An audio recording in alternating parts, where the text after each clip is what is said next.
Hey everybody, welcome back to Airsoftology Mondays, the show that answers your questions, helps you out in a pinch, and returns back to the RV. Yeah, that's right. If you watched last week, you know I had kind of a special edition. I kind of teased you, but we're back to home here, back to cozy and comfortable, and the patch wall, of course. Got a few new additions up here too, especially some buddies I met right here. I got Too Tall Tom out of Utah. If you guys don't follow him, definitely check him out. I'll put his info down there in the description below to follow him over on Instagram and all of his other social medias. Really cool dude, gave me one of his unit patches, and of course I've added my own home team patch, Legion, up here to the wall as well, and some other ones too, kind of mixed them around a little bit.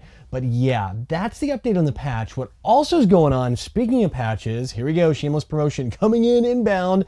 New patches are in, and these are PVC. If you guys watched last week to the very end, I waited till it was a really long episode, I talked about these, but if you didn't catch all the way to the end, they are in the store. Now these are PVC, the price went up just a little bit. They're $10 shipped anywhere in the world, so it's free shipping. So it's still well under the cost of patches anywhere else. I want to try to keep it as affordable for you guys as possible. Comes in yellow and my, as you guys love so much, multi-environment brown, the color name I kind of made up for this one. I'm gonna let it stick. I just kind of did that as a hokey thing, but it is multi-environment brown and yellow. So guys, if you want to check them out, I do have a few of the green ones I still have hanging around in the shop that are woven. Those are still $7 shipped anywhere in the world.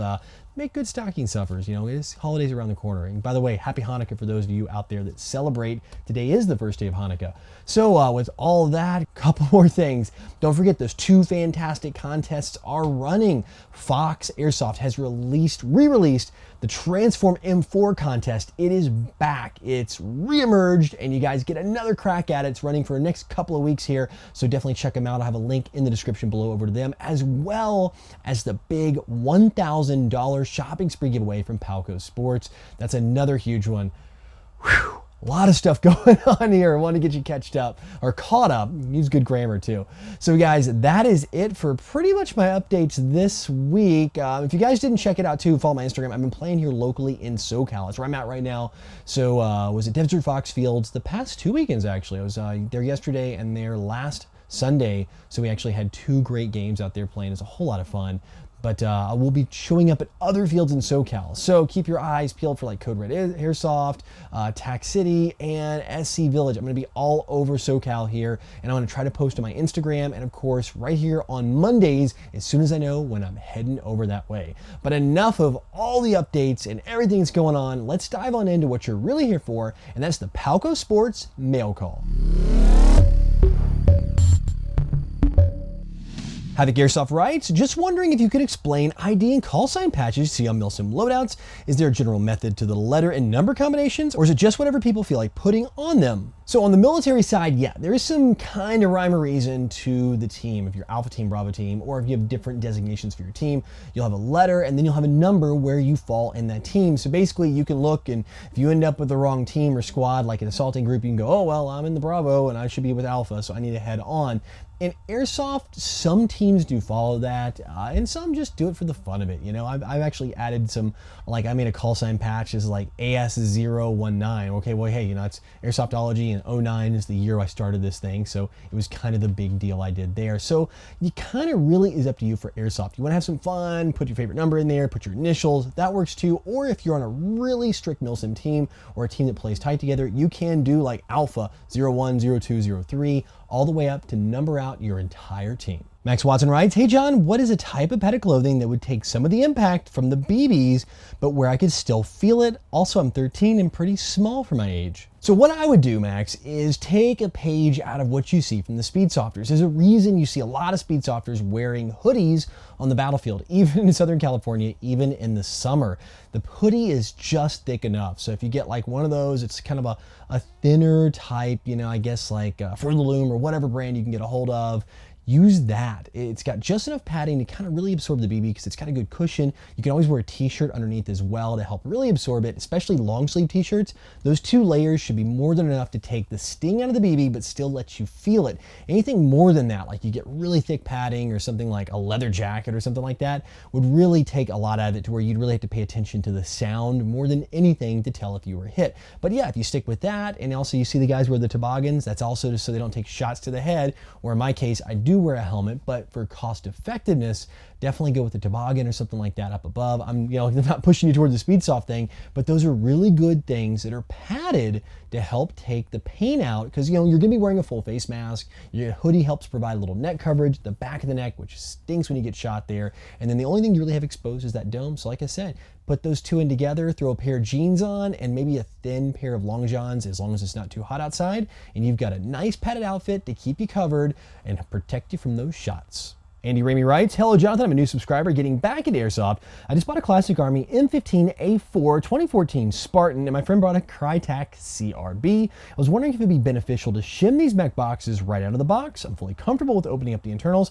I'm just not sure if it's necessary right out of the box. To be honest, these days, most guns are shimmed pretty well. I mean, are they perfect? Nah, no gun's perfectly shimmed. If you want to get totally obsessive with it, absolutely dive in and tear into that thing. But to be honest with you, my experience here of late, it's pretty rare to run across a name brand gun, especially like a Crytek or a Classic Army, that is not shimmed well. I mean, these things are coming really good out of the box. So for me, I personally leave them alone. Back in the day, I'm with you, coming back into the hobby here again, I would have reshimmed my guns because shimming was a little iffy back in the late 2000s, the double aughts or whatever. But when you got into like 2011, 2012, 13, and 14, of course this year, 2015, I've seen a great increase in the quality of shimming coming from these factories. I think they're really getting it, especially like I said, those premium brands. So for me, I'd skip it, save the effort, and if you want to do some upgrades, focus on something else first. Duty Calls writes, John, what type of BBs are, in your opinion, the best, and which one should I not buy?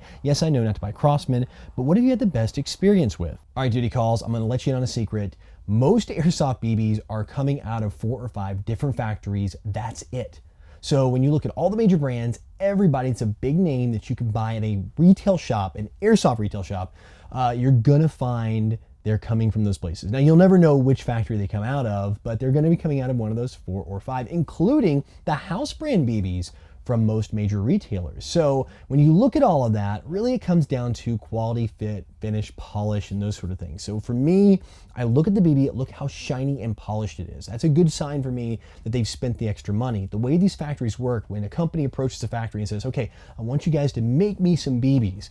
What happens on the factory side, they says, okay, we can make them for $5 for you for our like wholesale cost, $5, but they're gonna be polished like once or twice.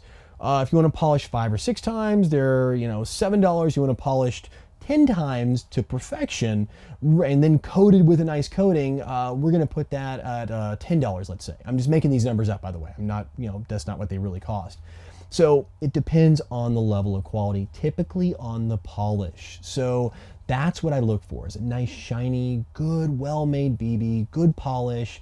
You can get into roundness and accuracy, and I think that varies batch to batch. There are some factories that are newer than others that have better equipment because it's newer, it hasn't worn out, so they'll make more perfectly round BBs. I guess that's the best way to describe it. But at the end of the day, they're really coming out of the same factories. And you'd be surprised, and I don't want to give away any industry secrets because I do know how many of the major brands come out of some of the exact same factories that are highly competitive with each other. Now, personally, I run Elite Force BBs, and for the most part, Elite Force Milsim Max .32s, and this isn't a big advertisement for them. I've just found that BB works very well for me. I do my chrono test with the .2s from them, as well as, I used to use the 2.8s, but I moved on to the 3.2s really because I just get more accuracy. It seems like, for me, perceived accuracy out of that .32, especially playing Milsim games. Is that to say another brand's worse or better than them? No, they're all really good brands out there. I've just found that doing all my reviews, which if you guys watch the channel, I've done reviews forever, that's been a really good BB. Recently, I've run the new Crytek BBs. They shoot great. I've run BioValves, the new ones, not the clear ones. They run great. So, you look across the board at all the different BBs out there, and I've had a really good chance of running them. In fact, I ran G&G Bios at Operation Irene. Didn't have a trouble at all with those either. So, when it comes down to it, just pick a premium brand, stick with it, and you'll be good to go. Well, guys, that's it for this week, which means it's time for the Cobra Headsets video recommendation of the week. And this one is a personal pick from a buddy of mine, and I've highlighted his channel a long time ago, and I want to highlight it again. Robo Murray, or Rob Murray, and it's Robo Murray Airsoft. And if you guys haven't checked his channel out, definitely give it a look and a subscribe. I'll put a link down there like I always do in the description below. What he's doing with this video series, he's kicking off his Operation Rebel Yell 3 series. And that actually takes place in Camp Gruber, Camp Gruber out in Oklahoma. So this series starts with him kicking off the op, and what I love about what Rob does, he doesn't candy coat it. This isn't a highlight reel to show that, you know what, I'm awesome, I can shoot 1,000 people in the face and, you know, run through and dominate and our team wins. I mean, he gets raw and real, shows his mistakes, and shows his team getting just whooped up on. And I like that about his channel. I mean, whether good or bad, and he kind of narrates and kind of explains what he does, why he does it, and when he messes up, definitely highlights that for you guys as well. So if you guys haven't checked out Rob's channel, it's Robo Murray Airsoft. Definitely give it a look. Definitely give this video a look. And if you like what you see, hit that old subscribe button when you get over there, and then you can enjoy the channel from then on. Well, guys, that's it for this episode of Mondays. And behind the scenes, I got to figure a better way to hang this thing. It's like taped up. It's fallen like 7 times during the filming. I may even put the blooper reel in. I don't know. I may not. There's a lot of profanity involved. So you know what? There won't be a blooper reel. Just imagine me cursing at this thing behind me as it fell every like 5 minutes. But anyway, guys, thank you for toughing it out through this version of Airsoftology Mondays. Also, don't forget, if you want to get your question on the show, it's super simple. Put it in the comment section below. Don't forget to vote up your favorites, and they'll get on a next show. Don't forget, sometimes I can't get them all on, so keep being persistent down there in the comment section, and we'll get them voted up. And of course, eventually I will get your comment on the show and hopefully get it answered in the right way. Also, don't forget, shameless self-promotion again, they got these patches. They are up on the website right now. Check them out, airsoftology.com/store. Link again in the description below. And if you guys like what you see, if you like Mondays, hit the old share button. Share this thing out on your favorite social media platform. I'd love to get the shares because, you know, you can kind of get it out there and maybe get more people into this community so we all can have a great conversation about Airsoft. But guys, that's it again. I will see you next week. But until then, go out, play some Airsoft, have some fun. But no matter what you do, call you freaking hits. You know, show you guys all the neat... Crash and burn.